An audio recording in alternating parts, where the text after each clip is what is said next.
I'll be sharing experiences from different entrepreneurs, different business persons, and different skill sets. Let's listen to our mentor this week.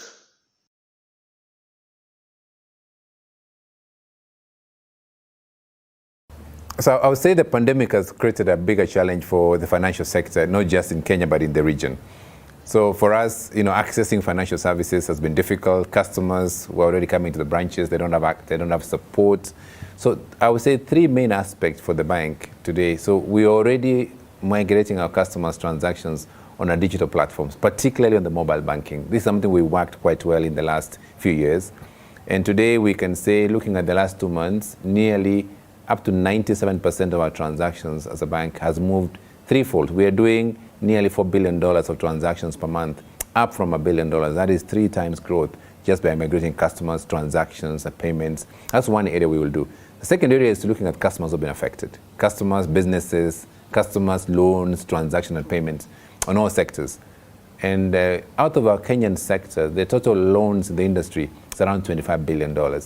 And we expect that $10 billion of those will be affected. That's almost 1/3 of the industry. So how do we structure, reschedule, postpone, and support our customers in this period to come out of the crisis stronger?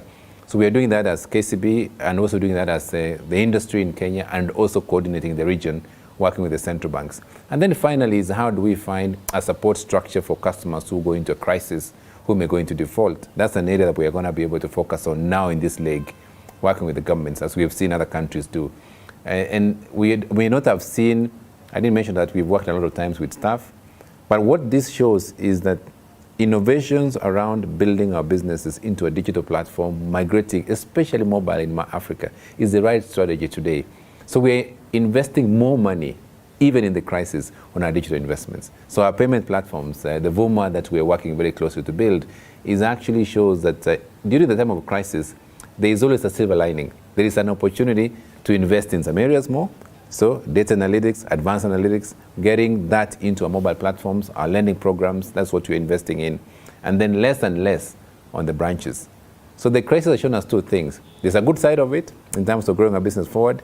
There's also a way of remaining resilient in our business. And I believe that we are in the forefront as one of the largest banks in the market to harness the opportunities that is being created during this crisis.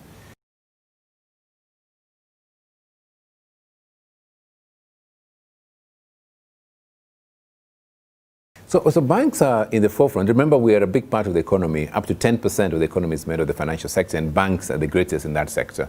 So for customers who have been affected, so we are intervening in many ways. One is the immediate response. How do we deal with the medical challenges we see, the testing areas, the medical kits that are required? I chair the Kenya Bank Association, and we are contributing ourselves $20 million as an industry towards that intervention. So we're in the heart of it, and we're doing PPEs, we're doing testing kits, we are working with hospitals across the country, and that's where our customers are. The second item is minimum guidelines for safety and public health guidelines across all our networks, branches, agencies that we work with. We have almost 60,000 agencies in the industry. So that has been managed to be progressed by the financial sector. So we can't be left behind from this area of intervention. And then lastly, it's about how do we work with customers who have been affected during this crisis to ensure that they remain strong beyond the crisis. So there is an intervention for the medical situation we face, but there is also an investment to make sure businesses remain operational.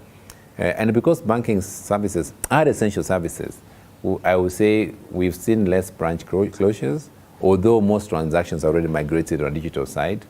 What we are now working with government is, can we have an economic stimuli program that supports businesses, small, medium, and large? Not everybody has been affected the same way.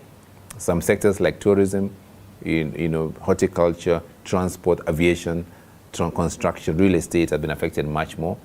Telecommunications, banking, some other areas are getting services, are getting manufacturing, some of them getting some benefits. So it's getting a balance of both.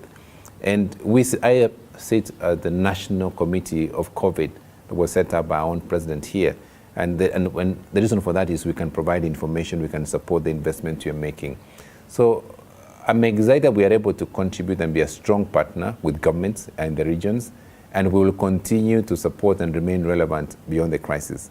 What has been so exciting for me is to see banks innovate in this time, get customers onboarded without coming to the branch, things we would never have seen as possible before.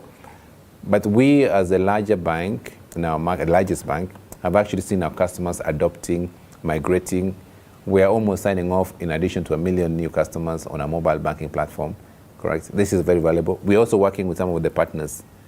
We've also been able to reduce the charges or zero-rise the charges for customers in this period. Because remember, to allow customers access their mobile services, sometimes you need to give them a hope. And that has been a 3-month moratorium on charges and fees. So I would say overall, in our long way, that's what we have done, not just in Kenya. We've done the same thing in Uganda, in Tanzania, in Rwanda, in Burundi, in South Sudan, where we have operations.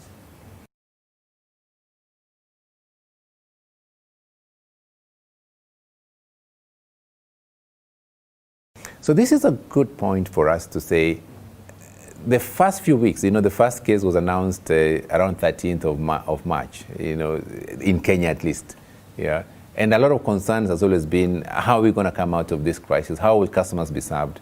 So 2 areas I would say that we've seen. So customers accessing their services outside the traditional banking model using technology has been the greatest innovation we have seen.